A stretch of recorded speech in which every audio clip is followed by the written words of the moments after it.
Chad, casinos are everywhere, and every time someone starts pushing a new one to be opened, we get the same story. It's going to bring a lot of people to your town, economic development, it's going to create jobs. What do you say to those arguments? Oh boy. It'll definitely bring people to your town, not necessarily the people you want. In communities where casinos have gone in, we've seen bankruptcies increased, we've seen crime increase dramatically, and just a lot of traffic that doesn't necessarily bring business to the local businesses there. They're just all going to the casino.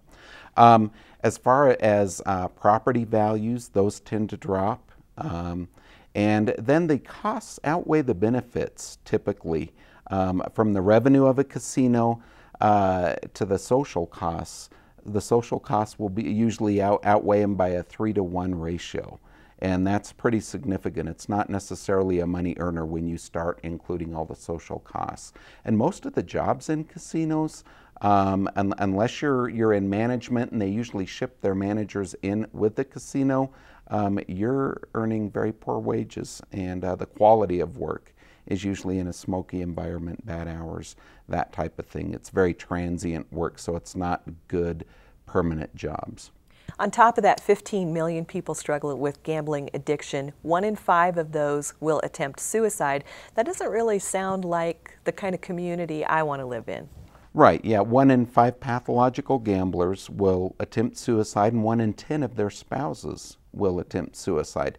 That suicide rate is greater than for even drugs. And so when somebody gets addicted to gambling, the spiral just keeps going downward and downward and downward, and they keep getting more desperate. It turns ordinary citizens into criminals, basically, when they become addicted. And this is just not a good community builder at all. Where in towns where casinos have moved in, the casinos take over the towns, and the people, the normal citizens end up leaving because the casino runs the town. Yeah. If that's what you want, great, but I don't know too many communities that do want that. Native American tribes have gotten in on the casino bandwagon as well. Has it helped their communities? Oh my goodness, no it hasn't. Addiction is a really huge issue in Native American communities.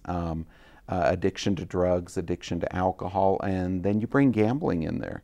And gambling, whether it's a Native American-owned casino or whatever, a lot of the local people end up falling subsequent to addiction.